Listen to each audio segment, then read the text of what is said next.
ముందుగా అందరికీ ప్రభు యేసుక్రీస్తు నామములో నా హృదయపూర్వకమైన వందనాలు.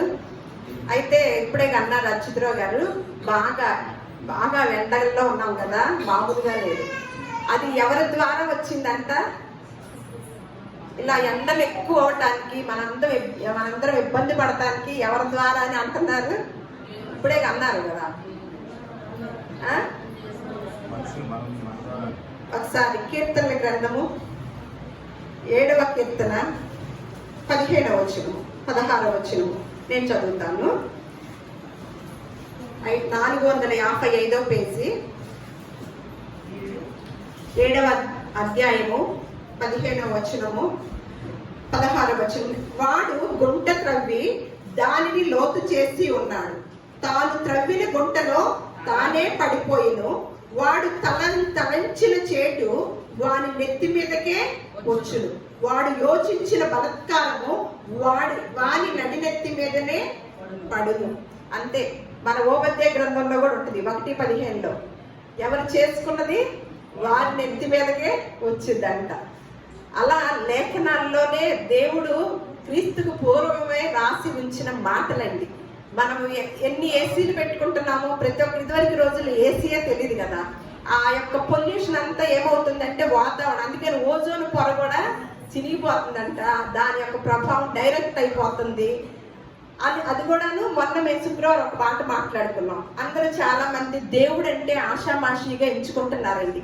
దేవుడు అంటే మాకు ఇట్టే కనపడతాడు, మనుషులన్నా మనము గొప్పగా ఎంచుకొని అమ్మో ఆ మనిషిని కలవాలంటే భయము, చాలా జాగ్రత్తగా వెళ్ళాలి అలా అనుకుంటున్నాం. కానీ దేవుడు అనగానే భయం లేదు, అసలు ఏమి లేదు. డైరెక్ట్ గా మేము దేవుడిని చూస్తామండి.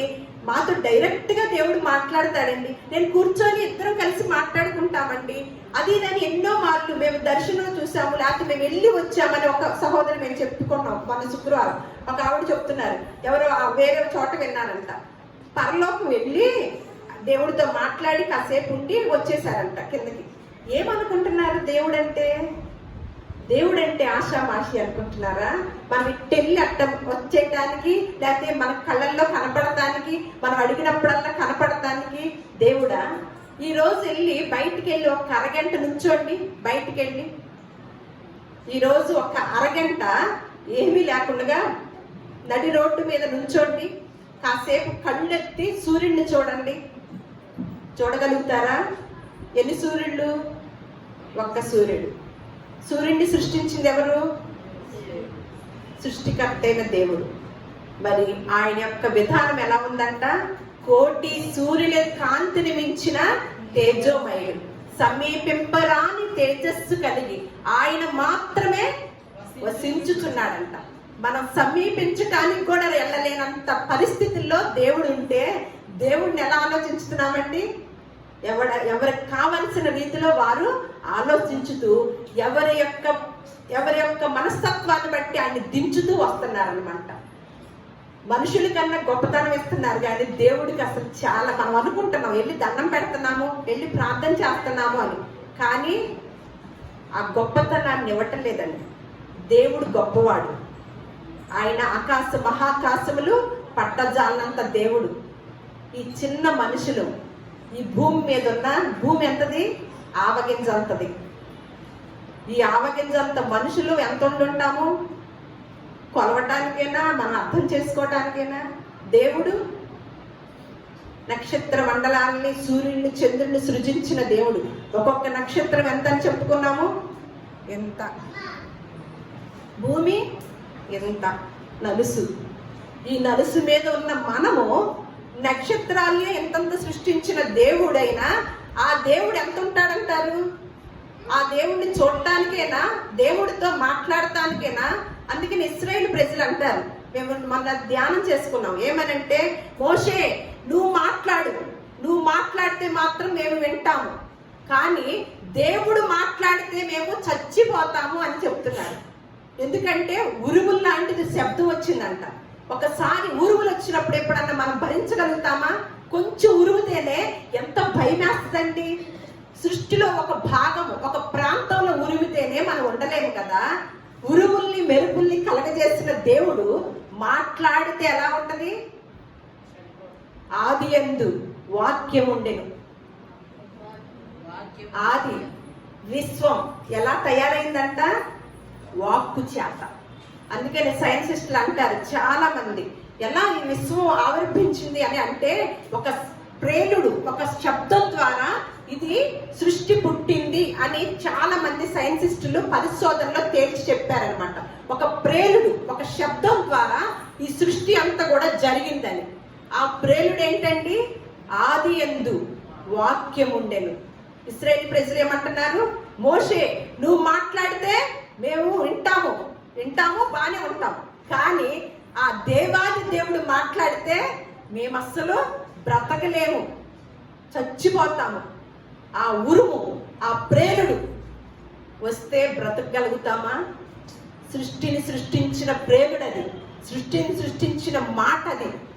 ఆ మాట, ఆయన యొక్క స్వరూపము ఎంత గొప్పదంటే వర్ణించలేమన్నమాట. అందుకని ఒకటే చెప్పేశారు, భూమి ఆయన పాదపీఠం అన్నాడు, ఆకాశము ఆయన సింహాసనం అన్నాడు. ఎలాంటి దేవుణ్ణి మనం చూస్తాము? వాక్కులో ఉన్న దేవుణ్ణి మనం చూస్తున్నాం. ఆయన మాట్లాడే దేవుడు. ఇదే మాట మనకి ప్రత్యేకంగా ఆయన గొంతు విప్పాడంటే మనం ఇక్కడ ఉండలేము. అందుకనే పరిశుద్ధాత్మ ప్రేరేపణతో ప్రవక్తల ద్వారా రాయించిన మాటల్ని మనల్ని వినమంటున్నాడు, ధ్యానం చేయమంటున్నాడు, చదవమంటున్నాడు. అందుకని దేవుడు అంటే ఆషామాషి కాదండి. దేవుణ్ణి తక్కువ చేయకండి, దేవుని గొప్పగా చూపించండి. ఈరోజు ఈ వారంలో మనం చేసుకుంటున్నారు కదా ప్రపంచం అంతా కూడా మదర్స్ డే. మరి 8వ తారీఖు వచ్చే మదర్స్ డేని మరి మదర్ని చాలా మంది విడిగా అంతగా చూడరు, కానీ ఆ రోజు కొంతమంది ప్రేమించిన వారు కూడా సైతము ప్రేమించడానికి వస్తారు మాటలతోనూ వాళ్ళ చేతలతోనూ కొన్ని తెలియచేస్తూ ఉంటారు.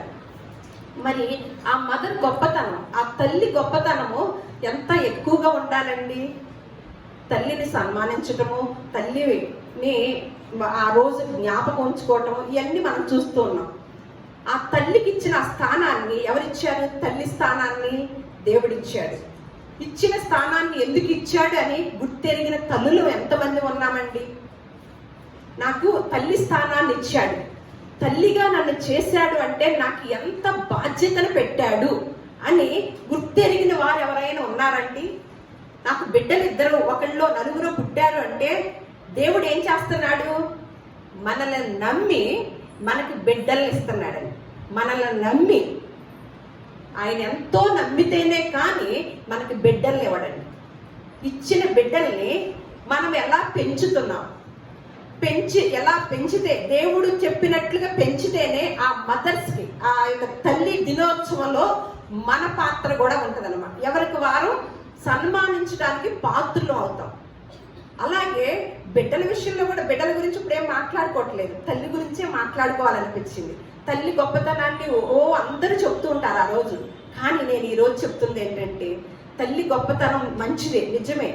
దేవుడు కొంతమంది కవులు మాట్లాడతారు ఏమని, దేవుడు అన్ని చోట్ల ఉండటం కుదరదని తల్లిని ఉంచాడంట. నిజంగానే అలాగే ఉంటుందా? ఆ మాటకు తగ్గట్టే అందరు తల్లులు అలాగే ఉంటున్నారా? చాలా మంది తల్లులు కూడా. అందుకనే దేవుడికే ప్రథమ స్థానం ఇవ్వాలి. మామూలుగా అయితే మనం ఏమంటామంటే మన వాళ్ళు తల్లుల్ని ఎంతో గొప్పగానే ఎంచుతున్నారు, ఎందుకంటే దేవుడు ఇచ్చిన స్థానాన్ని బట్టి. కానీ దానికి ఏం చేస్తున్నారంటే కొంతమంది తల్లులు పిల్లల్ని చంపేవారు కూడా ఉంటారు. అలాగే పిల్లల్ని పట్టించుకోకుండా పుట్టారులే ఏముంది, వాళ్ళే పెరుగుతారు, ఎడాపెడా ఏదో ఒకటి ఎట్లా కొట్ట అనేవారు ఉన్నారు. మరి ఇలాంటి వారు కూడా ఉన్నప్పుడు తల్లులు ప్రాధాన్యత ఉంటుందంటారా? తల్లికి ప్రాధాన్యత ఇచ్చారంటే అదిగో మన అందులో కూడా మన యొక్క నానుడు ఏంటి? ఫస్ట్ ఏమని చెప్తారు? తల్లి, తండ్రి, గురువు, దైవం. ఎలా పెట్టారండి పెద్దలు? ఎవరికి స్థానాన్ని ముందు ఇచ్చారు? ఆ స్థానం ఇచ్చారు ముందు అంటే పర్ఫెక్ట్ గా ఉండాలా. భూలోకంలో ఉన్న తల్లులందరి ప్రవర్తన, మనస్తత్వం అంతా కూడా పర్ఫెక్ట్ గా ఉంటేనే ఆ మొదటి స్థానాన్ని సంపాదించుకోవడానికి అర్హులు. ఇప్పుడు అర్హులేనంటారా? మన వాళ్ళు పెద్దలు పెట్టారు కదా, తల్లి, మనం తండ్రి పక్కన పెడదాం. ఈరోజు తండ్రి కాదు కదా, మనం తల్లి గురించే మాట్లాడుకుందాం. తల్లినే మొదటి స్థానం పెడితే మనకి ఎంత ఎంత గర్వంగా ఉందండి, ఉందా? కానీ ఆ మొదటి స్థానంలోకి అర్హులమేనా? మనం అందరము కూడా భూలోకంలో ఉన్న తల్లులందరూ అర్హులమేనా? మరి 90% అర్హులమా?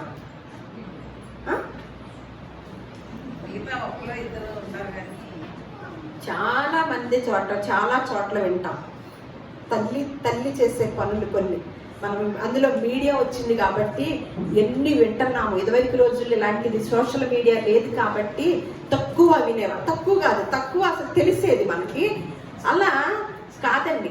అలాంటప్పుడు ఒక మనిషికి ఒక స్థానం ఇచ్చారు అంటే ఆ మనిషి ఆ స్థానం ఇచ్చిన ఆ క్యారెక్టరు చాలా పరిపూర్ణంగా ఉంటేనే ఆ స్థానాన్ని సంపాదించుకోవాలి, అంతే కదా. దానిలో తేడా వచ్చిందంటే మొదటి తీసేసి ఎక్కడ పెట్టాలి? అందరూ ఉంటేనే ఆ స్థానం వచ్చింది. దేవుడు అంటే ఎలా ఉంటాడు? ఎంత తేడా పాడాలు ఉంటాయా? కాస్త మారుతాడు, కాస్త వేరేగా ఉంటాడు, కాసేపు కొన్ని సంవత్సరాలు వేరుగా ఉంటాడు. మనం చూస్తే మళ్ళీ బాగా చూస్తాడు, మనం చూడలేదనుకోండి అడబడేస్తాడు. ఇదా?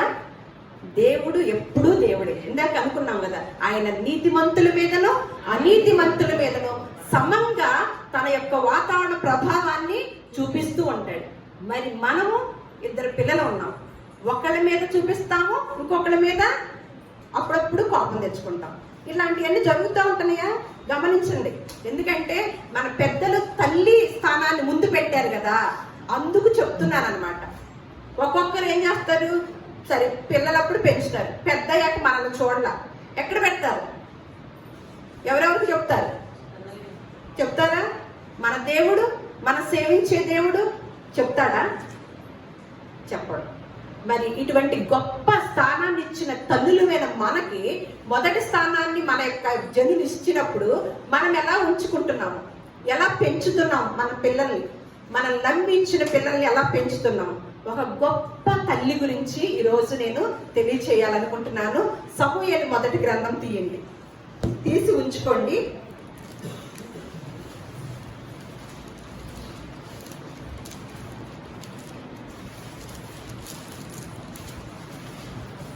నేను చదువుతున్నాను కొన్ని వచనాలు. మీరు సమూయేలు మొదటి గ్రంథం తీసుకొని ఉంచుకుంటే నేను వచనాలు చెప్తుంటాను, మీరు అటు తీరు.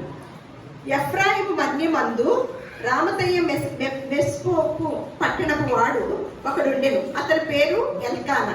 అతడు ఎఫ్రాయిము మీయుడైన మోహునకు పుట్టిన తోహు కుమారుడైన ఎలీహునకు జననమైన హెరోహును కుమారుడు. అతనికి 2 భార్యలు ఉన్నారు. ఎల్కానా అనే ఆయనకి 2 భార్యలు ఉన్నారంట.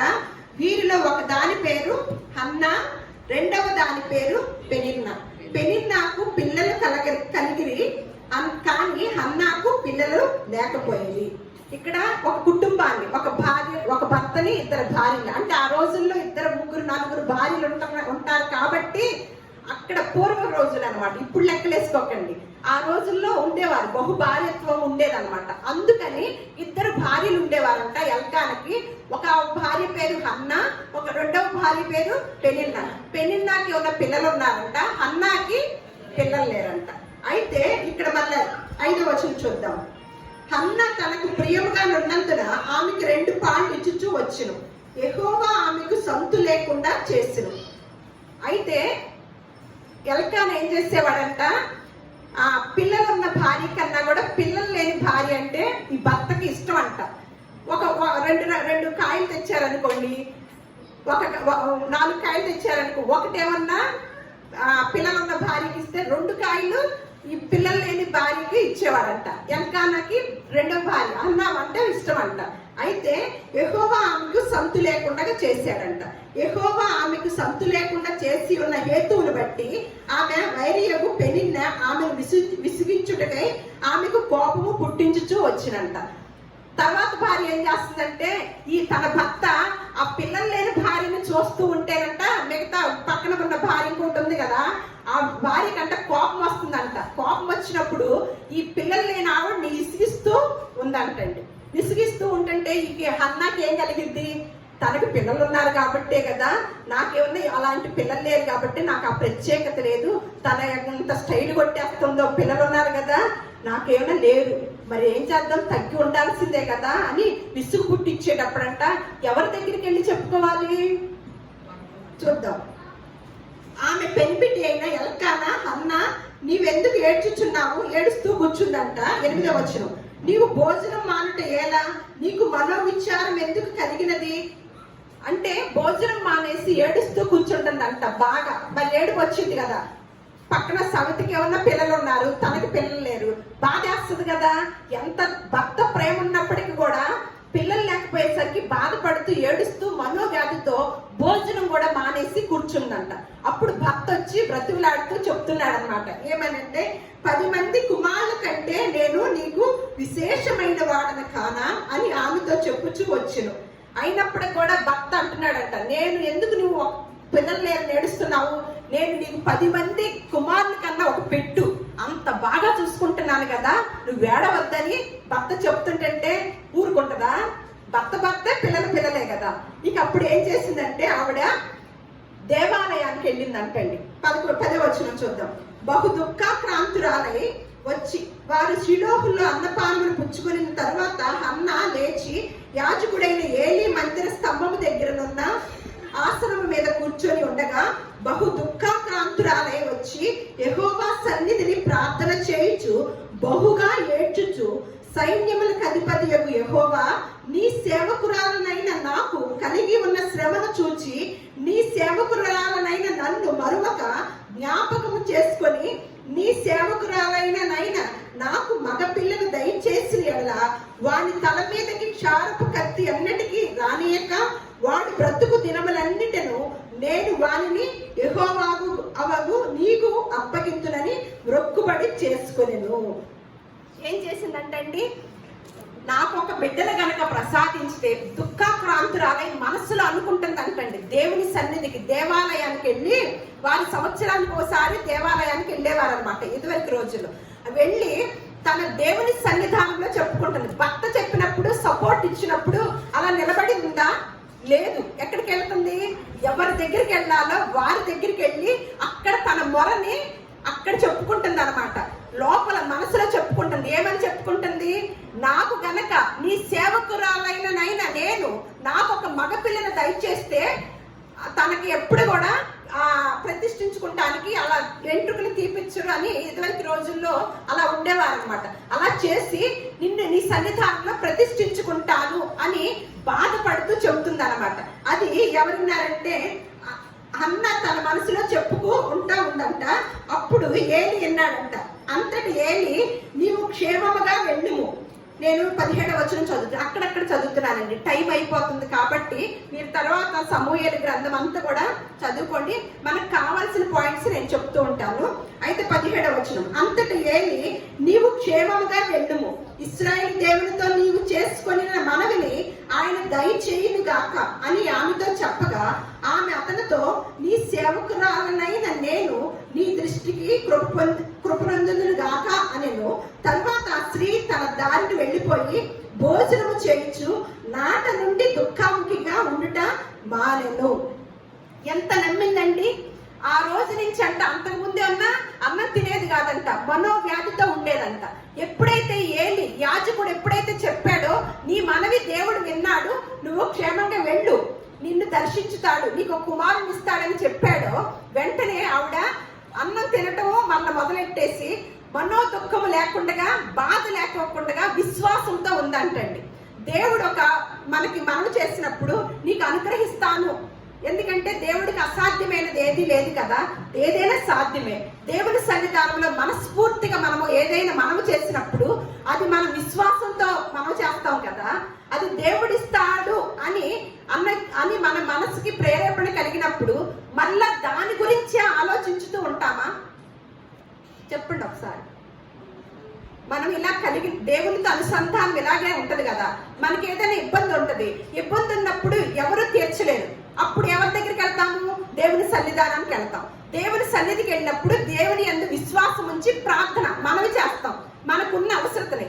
ఎప్పుడైతే మనకు మనసులో ప్రేరేపణ కలిగిద్దో, అవును నా దేవుడు చేయగలిగిన సమర్థుడు, ఆయనకి అసాధ్యమైనది ఏదీ లేదు అని మనం ఎప్పుడైతే అనుకుంటామో మళ్ళా దాని గురించి మనో దుఃఖం పడతామా, తాపీగా ఉంటామా? మనమైతే నిజంగా చెప్పండి. మరి ఈ హన్నా ఏం చేస్తుందో, హన్నా ఏం నేర్పుతుందో మనకు పాఠం జ్ఞాపకం తెచ్చుకోవాలి. మనం మననం చేసుకుంటూ ఉండాలి. ఈవిడేం చేసింది, ఎప్పుడైతే ఏలి చెప్పగానే తరువాత ఆ స్త్రీ తన దారిన వెళ్ళిపోయి భోజనము చేయించు నాట నుండి దుఃఖముఖిగా ఉండుట మానేను. ఇది ఈ సందర్భం, ఇది ఈ స్త్రీ యొక్క పరిస్థితి. మన పరిస్థితి అదే అవి ఉండాల్సిన అవసరం కాదు. మనకున్న పరిస్థితుల్లో, మనకున్న విశ్వాసంలో మనం సేవించే దేవుడు ఎటువంటి సమర్థుడైన దేవుడు అని మనం గుర్తెరిగి ఎప్పుడైతే దేవుణ్ణి ఆశ్రయించుతామో, ఏదైనా చేయగలిగిన దేవుడైనా మనకు మంచిదైతే, మనకి ఏది మంచిదో అది చేస్తాడు. అది గుర్తుంచుకోండి. ఇప్పుడు అక్కి ఉన్నాడు. అక్కి ఏమడుగుతాడంటే, ఆళ్ళు బండ్లు వేసుకెళ్తాం చూస్తారు. చూసి అమ్మ నాకు బుల్లెట్ కావాలమ్మా అని వాడు మాటలతో చెప్తాడు. అక్కికి బుల్లెట్ ఇవ్వడానికి కుదిరిద్దండి? వాళ్ళ నాన్నకి వాళ్ళ అమ్మకి ఎంత ప్రేమ ఉన్నప్పటికీ అక్కి వయసు ఎంత? అసలు బుల్లెట్ కాదు కదా, బుల్లెట్ పక్కన కూడా సైజు ఉండడు కదా. బుల్లెట్ ఇవ్వటానికి కుదిరిద్దా? కొన్ని మార్లు దేవుణ్ణి కూడా మనం అలాగే అడుగుతామండి. అలా అడిగి మనం ఏం చేస్తాము, ఇవ్వకపోయేసరికి మనసులో ఏం పెట్టుకుంటాము, ఇబ్బంది పెట్టుకుంటాము. వెంటనే తెలియకుండా అసంతృప్తి పాస్ అయిపోద్ది శరీరం అంతా. మనం అడిగింది ఏంటి? మనం ఎలా అడగాలి? ప్రభువా, నాకు ఈ అవసరత ఉంది, కోరిక కాదు, ఈ అవసరత ఉంది, అది నీకు ఇష్టమైతే, అది నా ఎడల మంచిదైతే నువ్వు నాకు తీర్చు అని ప్రార్థన చేసుకుంటాం. చేసుకున్న తర్వాత దేవుడికి చెప్పేశాం కదా. చెప్పేశాక మళ్ళీ ఇంకోసారి పదే పదే చెప్తూ దిగులు పడతామా? ఒకసారి వినేవాడైనా దేవుడు? లేకపోతే 100 సార్లు చెప్తే వింటాడా? ఒకసారి చెప్తే వింటాడా దేవుడు? వినడా? మళ్ళా మర్చిపోతాడా? ఒక మాట ఉంటుంది, పరిశుద్ధులకి పరిచర్య చేసిన మిమ్మల్ని నేను మర్చిపోటకు అన్యాయస్తుని కాదు అని లేఖనం సెలవిస్తుంది కదా. మనం ప్రార్థన చేసినప్పుడు వినేసి ఉంటాడు కదా. విన్న తర్వాత మనం ఏం చేయాలి? ఇగో ఈ రోజు నేను ఈ అవసరత ఉంది నా కుటుంబంలో, అవసరతని దేవుని పాద సన్నిధానంలో పెట్టి ప్రార్థన చేశాను. నా దేవుడు అది నాకు మంచిదైతే తీర్చుతాడు, తప్పకుండా తీర్చే సాధ్యమైన దేవుడు అని మనం వెంటనే దాని గురించి ఆలోచిస్తూ కూర్చుంటే బాగుంటుందా? దాన్ని మర్చిపోయి ఇదిగో హన్నా చేసినట్లుగా చేస్తే బాగుంటుందా? ఏలి చెప్పిన మాట దేవుడే వచ్చి చెప్పలా, అక్కడున్న యాజకుడు చెప్పాడు, అమ్మా నువ్వు వెళ్ళు, నీ మనవి దేవుడు విన్నాడు. అనంగాన్ని ఏం చేసిందంట, ఆవిడ దారిని ఆవిడ వెళ్ళిపోయి మన స్పష్టంగా రాశారు. అంతకుముందు వరకు ఏం చేసింది? భోజనం తిన్నా.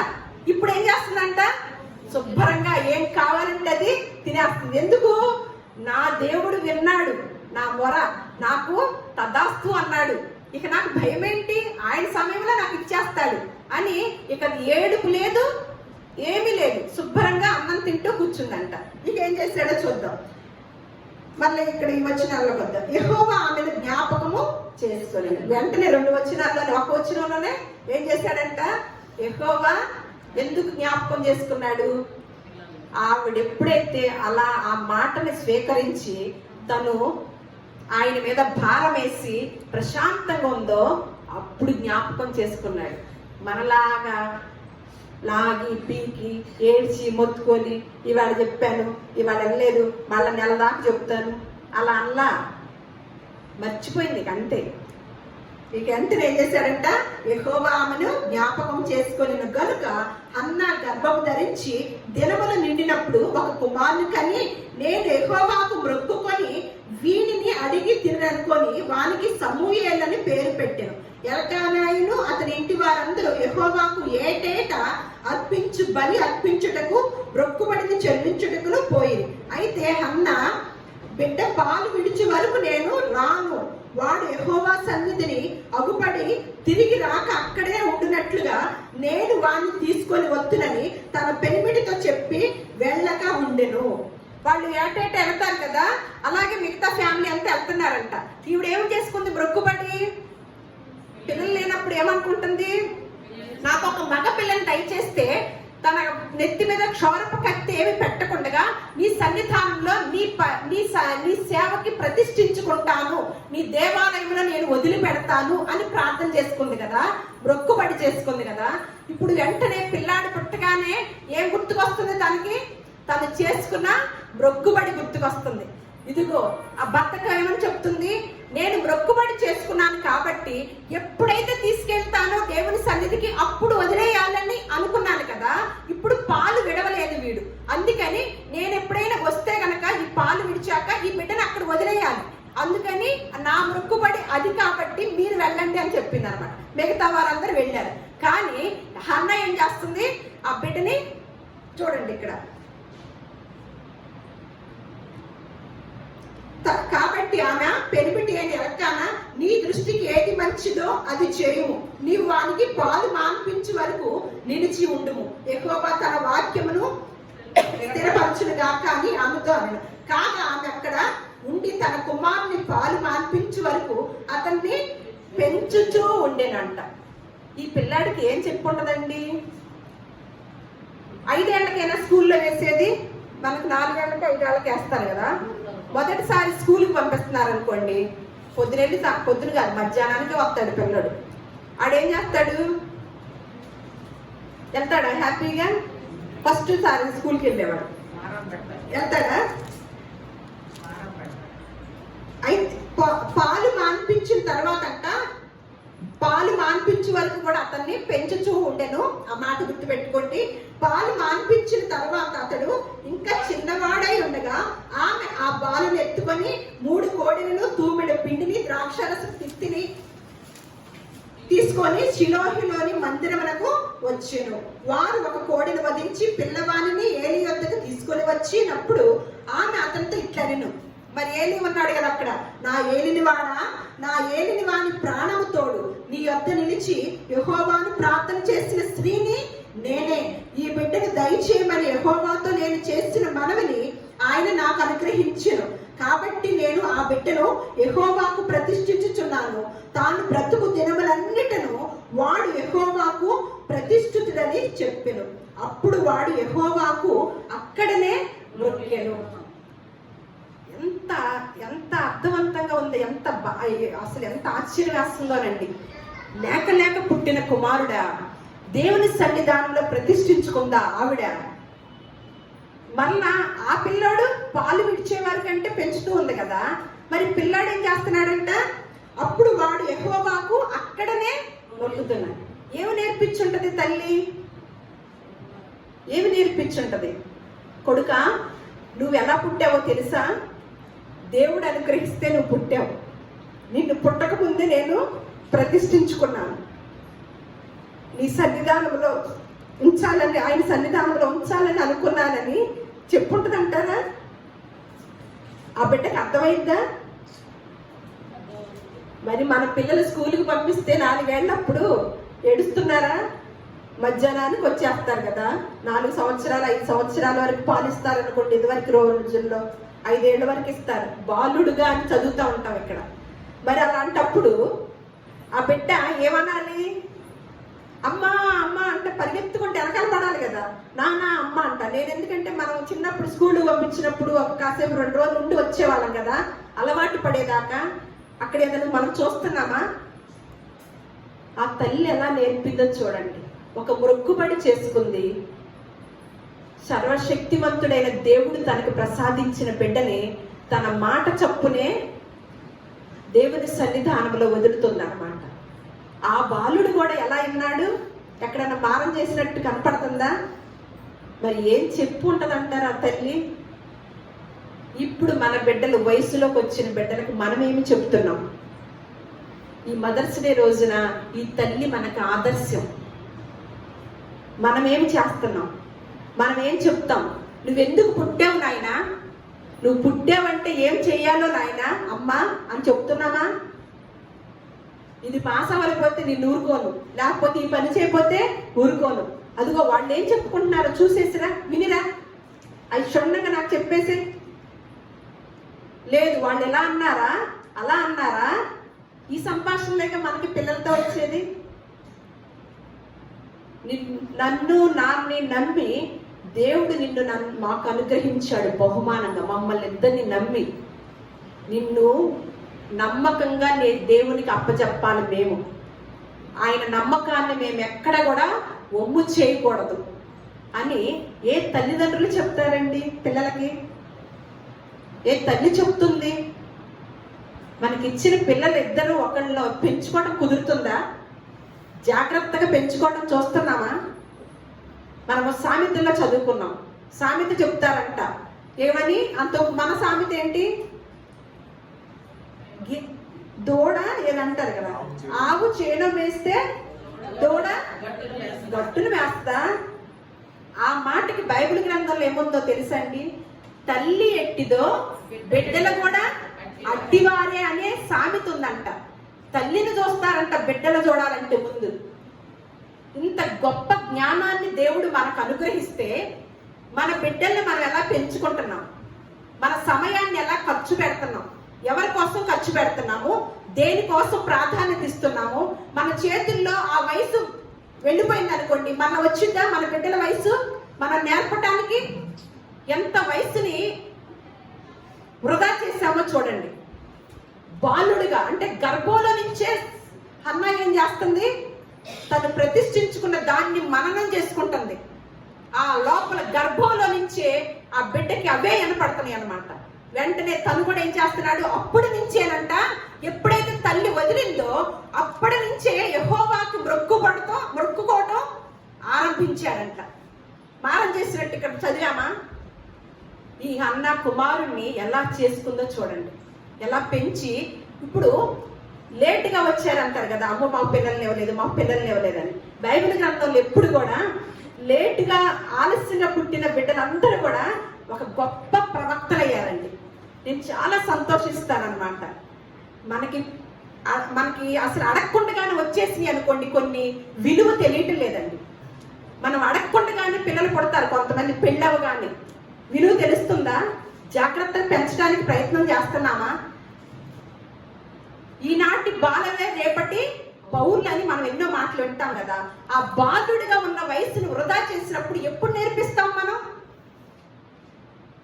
ఇంట్లో పనులు చేసుకుంటూ, లేకపోతే కాలయాపన చేసుకుంటూ, పిల్లల్ని అశ్రద్ధ చేస్తూ ఉంటున్నామేమో. గమనించుకోండి. తల్లి ఎట్టిదో బిడ్డలు కూడా అలాగే. ఆవు ఎక్కడ వేస్తుందంట? చేలో వేస్తే దూడ. మరి తల్లి, తండ్రి, గురువు, అసలు ఆయన ఎక్కడ పెట్టారు? ప్రైజులు కూడా ఎన్ని ఉంటాయి? 3 వరకే ఉంటాయి. ఏదో ఏదో జాలేసి పడేసే ప్రైజ్ ఎప్పుడు 4వది ఉంటుంది. మరి ఏంటి? మరి ఇన్ని సామెతలు ఎందుకు వచ్చినాయి? తల్లి మొదటి స్థానంలో ఉన్నప్పుడు.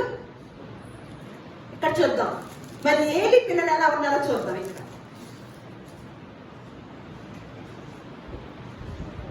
అప్పుడు వాడు యెహోవాకు అక్కడనే మొక్కెను. అలాగని మళ్ళా 2వ అధ్యాయం 18 చూడండి ఒకసారి. 2వ అధ్యాయం 11 చూద్దాం. తరువాత ఎల్కానా రామాలోని తన ఇంటికి వెళ్ళిపోయాను. అయితే ఆ బాలుడు యాజకుడైన ఏలి ఎదుట యెహోవాకు పరిచర్య చేయుచుండెను. అసలు చిన్న పిల్లోడికి దేవుని సన్నిధానంలో పరిచర్య చేయటం ఏం తెలుసండి? పెద్దగా ఉంటారు, కాస్త మందిరంలో ఏదైనా చెయ్యండి అంటే ఏం చేస్తారు? కొంచెం మందిరంలో ఏదైనా శబ్దం అంటే, ఎప్పుడైనా సర్దిన వాళ్ళు ఎవరైనా ఉన్నారు? చేతులు ఎత్తండి. ముందుగా వచ్చి కుర్చీలేసి, ముందుగా వచ్చి క్లీన్ చేసి, నేను ఈ సంవత్సరం అంతా ఈ పని చేశాను, నేను అర్హుడినే, నేను అలా చేశాను కాబట్టి అని చేయొద్దండి. ఉన్నారేమో సంవత్సరం అంతట్లో, ఈ సంవత్సరం అంతట్లో ఏం చేస్తుంది అంటే, బాలుడిగా ఉన్నప్పుడు ఎంత వయసు ఉంటుంటది? అది అంత వయసు ఉంటుంటది. వాడు ఏం చేస్తున్నాడంట? యెహోవాకు మరి ఏమి నేర్పించుంటదంటారు? మనం అంటాం కదా, ఉగ్గు పాలతోని రంగరించి పెంచిందమ్మా అంటాం కదా. ఎక్కడి నుంచి? మరి నిజమే, అప్పటి నుంచే పెంచాలి. మనం ఏం చేస్తాము? బిర్యానీ తినేటప్పటి నుంచి పెంచడానికి ప్రయత్నం చేస్తాం. ఉగ్గు పాలు అప్పుడు ఏమైనా మానేస్తాము, బిర్యానీ వయసు వచ్చినప్పుడు ఏమైనా కర్ర తీసుకుంటాం. కుదిరిద్దా? ఇది హన్నా ఏం చేసింది ఈ తల్లి? అందుకనే పాలు మాన్పే వరకు కూడా నేను ఎక్కడికి కదలను. నా బిడ్డ నేను ఎలాగైతే ప్రతిష్ఠించుకున్నానో, ఎక్కడ అడుగు పెట్టాలో అక్కడే మొట్టమొదటి అడుగు పెడతాడు అని ప్రత్యేకమైన స్థానాన్ని దేవుడు మాటకి విలువనిచ్చి, అలాంటి స్థానాన్ని ఇస్తే ఏం చేస్తున్నాడంట? యెహోవాకి పరిచర్య చేస్తున్నాడు. అయితే దాని కింద వచ్చి చూద్దాం. ఏలి అంటే అక్కడ ఉన్న యాజకుడి పిల్లలు ఎలా ఉన్నారో చూడండి. ఎంత అందుకని యాజకుడని లేదు, విశ్వాసులని లేదు, ఇంకొకళ్ళని లేదండి. ఎవరికి వారమే ఎవరి బిడ్డల్ని మంచిగా పెంచుకోవాలో వారికే వదిలేసేయాలన్నమాట.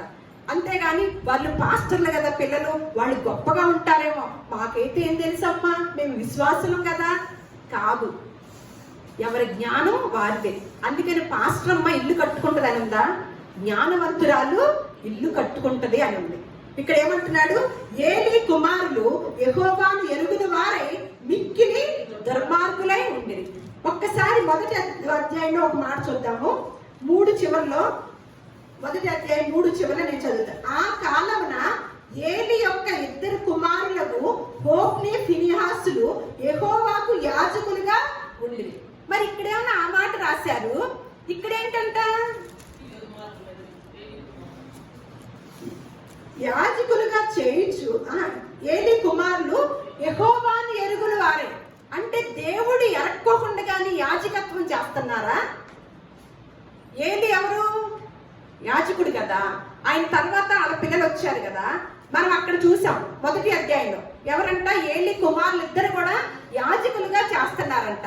కానీ వారికి ఎవరు తెలియదంట? చాలా మంది మందిరానికి వస్తారు, బాగా ప్రార్థన చేస్తారు, కానీ దేవుడు తెలుసా? దేవుడు తెలుసా అండి? దేవుడు తెలిస్తే ఎలా ఉంటాం? ఇంట్లో ఒక రకంగా, మందిరంలో ఒక రకంగా ఉంటామా? మందిరంలో ఎలా ఉంటాము? బాగుంటాం. ఇంట్లోకి వెళ్ళి వీళ్ళు కూడా అదే పని. మరి యాజకులుగా చేస్తున్నారంట, కానీ దేవుణ్ణి ఎరగని వారుగా ఉన్నారు. మరి సమూయేలు ఏం చేస్తున్నాడు? యెహోవాకు పరిచర్య చేస్తున్నాడు. ఇక్కడ చూద్దాం మళ్ళా 18వ వచనం. బాలుడైన సమూయేలు నారతో నేయబడిన ఏఫోదు ధరించుకొని యెహోవాకు పరిచర్య చేయించు ఉండినంట. వాని తల్లి వానికి చిన్న అంగి ఒకటి కుట్టి ఏటేటా బలి అర్పించుటకు తన పెనిమిటితో కూడా వచ్చినప్పుడు దాన్ని తెచ్చి వానికిచ్చుచూ వచ్చెను. యెహోవా సన్నిధిని మనవి చేసుకొనగా, నీకు దొరికిన ఈ సంతానమునకు ప్రతిగా యెహోవా నీకు సంతానమునిచ్చును గాక అని ఏలి ఎల్కానను అతని భార్యను దీవించిన తరువాత వారి ఇంటికి వెళ్ళి యెహోవా అన్నాను దర్శింపగా ఆమె గర్భవతి అయి 3 కుమారులను 2 కుమార్తెలను కనెను. అయితే బాలుడగు సమూయేలు యెహోవా సన్నిధిని ఉండి ఎదుగుచూ ఉండేనంట. మనం ఏం చేస్తాం? ముందు దేవుడు ఏదన్నా ఇస్తే అప్పుడు మేము దేవుని కొరకు నిలబడతాం. ఇది కదా మనకు తెలిసిన మనవి. కానీ ఇక్కడ ఏం చేసింది?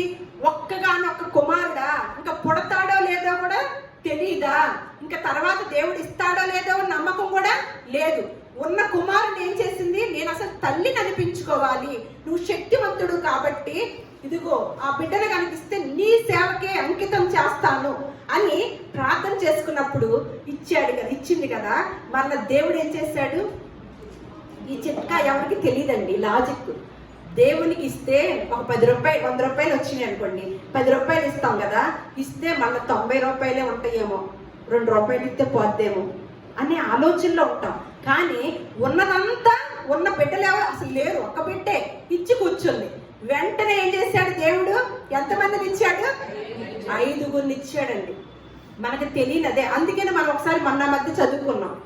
ముందుగా ఆయనకిచ్చి శోధించువాడు ఎవరు ప్రశ్న వేస్తున్నాడు.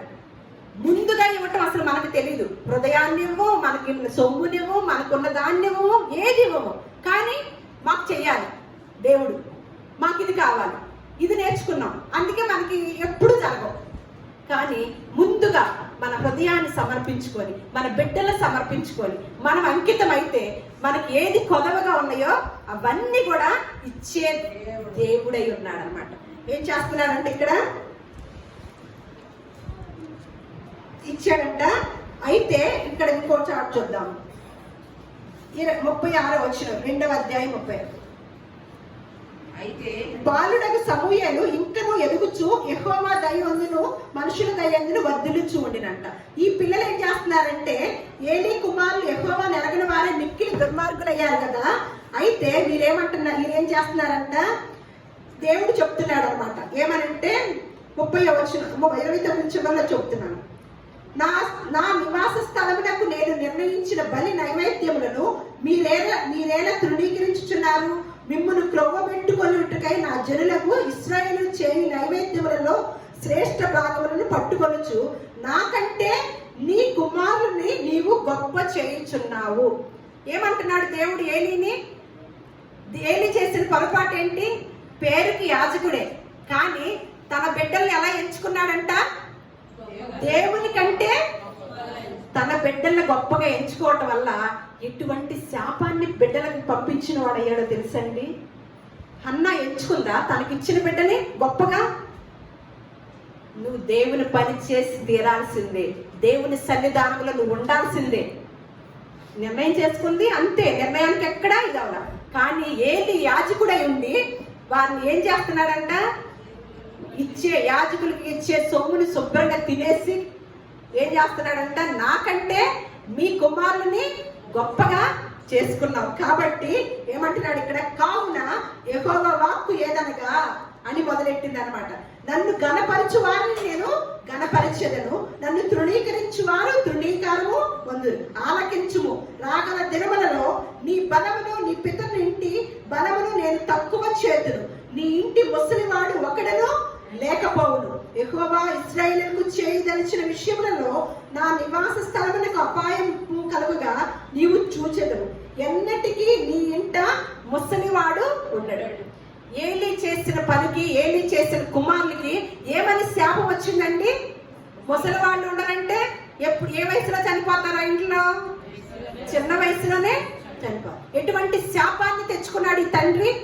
బిడ్డల్ని ప్రేమించి దేవుని కంటే హన్నా ఏం చేసింది? దేవుని మాటకి లోబడింది, తను చేసుకున్న మొక్కుబడికి లోబడింది.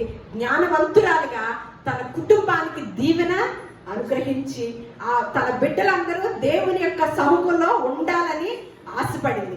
దేవుని యొక్క సముఖంలో ఉన్న బిడ్డలు ఏమవుతున్నారు? శాపానికి గురవుతున్నారు అన్నమాట. ఇక్కడ అలా అంటూ ఇక్కడ చూద్దాం, 3వ అధ్యాయానికి వద్దాం. బాలుడైన సమూయేలు ఏలీ ఎదుట యెహోవాకు ఎన్ని చోట్ల రాసిందో చూడండి. పరిచర్య చేయుచూ ఉండెను. ఆ దినములలో యెహోవా వాక్కు ప్రత్యక్షమగుట అరుదు, ప్రత్యక్షము తరచుగా తటస్థించుట లేదు.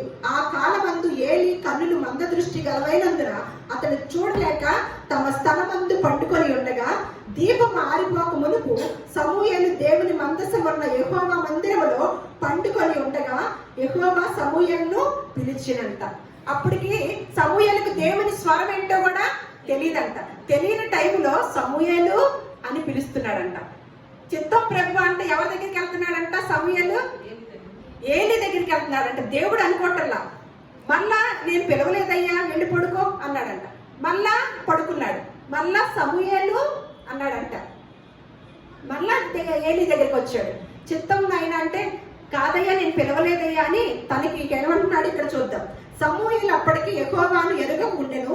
యెహోవా వాక్కు అతనికి ఇంకనూ ప్రత్యక్షము కాలేదు. యెహోవా 3వ మారు సమూయేలును పిలవగా అతడు లేచి ఏలీ దగ్గరికి పోయి, చిత్తము నీవు నన్ను పిలిచితివే, ఇదిగో వచ్చితిననగా, ఏలీ యెహోవా ఆ బాలును పిలిచినని గ్రహించి, నీవు పోయి పండుకొనుము, ఎవరైనా నిన్ను పిలిచిన ఎడల యెహోవా నీ దాసుడు ఆలకించుచున్నాడు, ఆజ్ఞ నిమ్మని చెప్పమని సమూయేలుతో అనగా, సమూయేలు పోయి తన స్థలమందు పండుకొనెను. తరువాత యెహోవా ప్రత్యక్షమై నిలిచి ఆ రీతిగా సమూయేలు సమూయేలు అని పిలవగా, సమూయేలు నీ దాసుడు ఆలకించుచున్నాడు, ఆజ్ఞ ఇమ్మనెను. అంతటా యెహోవా సమూయేలుతో ఎలాగ సెలవిచ్చినంట, ఇశ్రాయేలులో నేను ఒక కార్యము చేయబోచున్నాను, దానిని వినువారందరి చెవులు గింగురుమనును.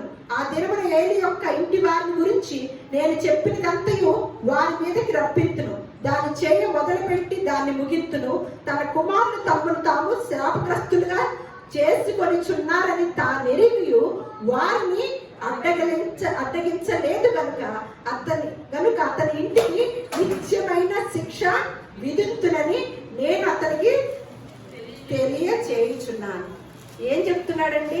ఎటువంటి ప్రవక్త అయ్యాడో చూడండి. దేవుడి యొక్క అనుగ్రహాన్ని, దేవుని స్వరాన్ని విని అంత గొప్ప వ్యక్తిగా తీర్చిదిద్దిందండి హన్నా. ఎవరికన్నా వచ్చిందా ఆ దినాల్లో వాక్కు? అరుదంట దేవుని యొక్క వాక్కు రావటం. ఎవరితో చెప్తున్నాడు? ఆయన సంభాషణ ఏలి కుటుంబానికి చేయవలసిన విషయాన్ని ఎవరితో పంచుకుంటున్నాడు? దేవుడు సమూయేలుతో పంచుకుంటున్నాడు. దానికి అంతటికి కారణం ఎవరు? ఆ కుమారుడు అంత గొప్పగా వ్యక్తిత్వం కలిగి ఉండటానికి, దేవుడే స్నేహితుడిలాగా మాట్లాడటానికి, చేయబోయే కార్యాలు కూడా చెప్పటానికి కారణం ఎవరయ్యారు? ముందుగా హన్నా అయింది, తర్వాత విధేయుడైన సమూయేలు.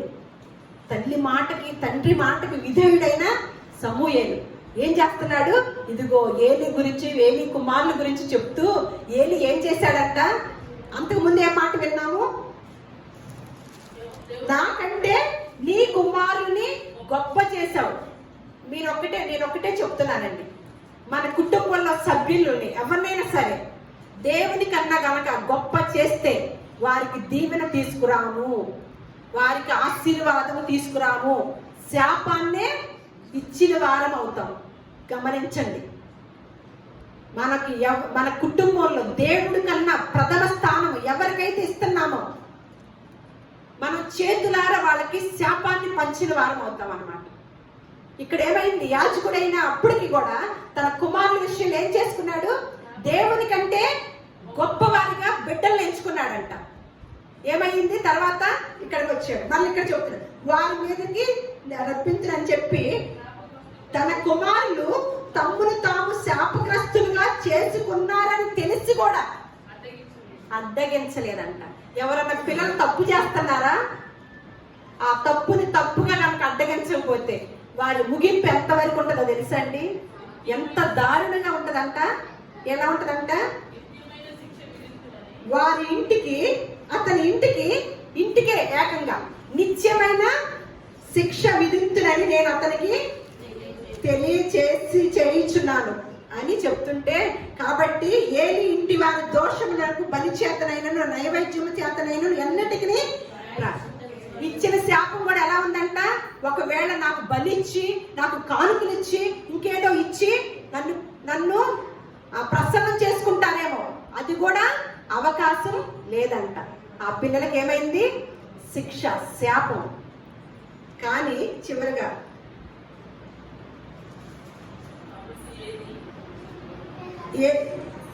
తన దృష్టి అడిగాడు అనమాట కుమారుడు. ఆ వచనాలని చదువుకోండి. అయితే ఒక మాట సామెతల గ్రంథం ఒకసారి చూద్దాము, అది పూర్తి చేసుకోండి. దేవుడు ఆ సమూయేలుకి ఇచ్చిన ఆధిక్యత అన్నాన్ని బట్టి యాజకుడైన ఏలి యాజకుడైనప్పుడే కూడా వారి బిడ్డలకు ఇచ్చిన శాపాలు. తల్లిదండ్రులమైన మనము ఎలా మన బిడ్డలకి శాపాలు ఇవ్వాలనుకుంటున్నామా, దీవెనలు ఇవ్వాలనుకుంటున్నామో, మన పూర్వీకుల జీవితాన్ని మన ముందు ఉంచారనమాట. తండ్రి అయిన వాడు ఏం చేయాలో ఒకసారి సామెతల గ్రంథము 13వ అధ్యాయము 24వ వచనం చూద్దాం. సామెతల గ్రంథము 13వ అధ్యాయము. బెత్తెము వాడని వాడు తన కుమారునికి విరోధి, కుమారుని ప్రేమించువాడు వారిని శిక్షించును. అంతవరకేనండి మనకి. బెత్తము వాడని వాడు తన కుమారునికి విరోధి, కుమారుని ప్రేమించువాడు ఏం చేయాలంట? వానిని 19వ అధ్యాయము మన సామెతలు 19:18. బుద్ధి వచ్చునని నీ కుమారుని శిక్షింపుము, అయితే వాడు చావాలని కోరవద్దు. చూడండి సవరణ ఎంత బాగా చేశాడు. ఎలా శిక్షించాలంటే బెత్తము వాడని వాడు కుమారునికి విరోధి. అలాగే తర్వాత మాట ఏముంది? కాదు, కింద మాట కుమారుని ప్రేమించువాడు శిక్షించును. బెత్తము వాడని తండ్రి ఎవరంట? కుమారునికి విరోధి. కుమారుని శిక్షించువాడు ప్రేమించున, కుమారుని ప్రేమించువాడు శిక్షించును. ఈ రెండు అర్థమైందా మీకు? అయితే అది ఎలాంటి శిక్ష వేయాలంట? మళ్ళా చూడండి ఎంత వివరంగా ఇస్తున్నాడు. బుద్ధి వచ్చునని నీ కుమారుని శిక్షింపుము, అయితే వాడు చావవలెనని కోరవద్దు. ఎట్ట శిక్షించాలంట? బుద్ధి వచ్చునని కుమారుని శిక్షించను, కానీ వాడి చావుని కోరుకోవద్దు. ఎంత వివరంగా చెప్పాడో పిల్లల గురించి. ఇవన్నీ తల్లులమైన మనం అందరం వింటున్నాం కదా. మనకి తల్లి స్థానాన్ని మన ప్రజలందరూ ముందుగా పెట్టారు. దానికి అర్హులమా కాదా అనేది మనం ఇంత పరిశీలన చేసుకుంటే ఆ తల్లి స్థానం మొదటిదిగా ఉంది కదా, దానికి అర్హులం అన్నమాట. కానీ ప్రజలకు తెలియదు ఈ తల్లిదండ్రులు తారుమారవుతారని. అందుకని దేవుణ్ణి ఏ స్థానంలో పెట్టారు? 4వ స్థానంలో పెట్టారు. కాదండి, ఏం చేశాడు? కుమారుని అంట దేవుని కన్నా ఎక్కువగా గొప్ప చేశాడంట. కాదు, మనం సవరణ చేద్దాం. దేవుడు, తర్వాతే తల్లి, తండ్రి, గురువు. మొదటి గురువు ఎవరైనా చదువుకున్నాం మనం సామెతల్లో, ఇదివరకు రోజుల్లో చదువుకున్నాం. మొదటి గురువు పాఠశాలలోన ఇంట్లో నుంచే మొదలవుతుంది అనమాట. మన వాళ్ళు పెట్టిన ఆ లెక్క తప్పు. మొదటిగా సృష్టికర్త అయిన దేవుడు, ఈ లోకానికి పంపించడానికి అవకాశం ఇచ్చిన దేవుడు. తల్లి 9 నెలలే మోస్తుంది గర్భంలో. ఆ 9 నెలలు కూడా బిడ్డని పటిష్టంగా ఉంచడానికి అవకాశం ఇస్తేనే భూలోకంలోకి రావటానికి ఎవరు అవకాశం ఇవ్వాలి? దేవుడు ఇవ్వాలి. అందుకని దేవుడు, తర్వాత 9 మాసాలు మోసిన తల్లి, తండ్రి, తర్వాతే గురువు. మన బోధ ఎలా ఉంటుందో ఇంత పరిశీలన చేసుకొని సమూయేలుని, గొప్ప ప్రవక్తని అన్న మనకి, మన సమాజానికి సంఘానికి అప్పచెప్పింది. మనం ఎంతమంది పిల్లల్ని అప్పు చెప్తున్నాం దేవుని సన్నిధానంలో? ఇంత పరిశీలన చేసుకొని ఈ మదర్స్ డేకి అలా చేయగలిగితే కనుక సంతోషంగా సెలబ్రేషన్ చేసుకోండి. దేవుడు మిమ్మల్ని అందరినీ కూడా దీవించునుగాక.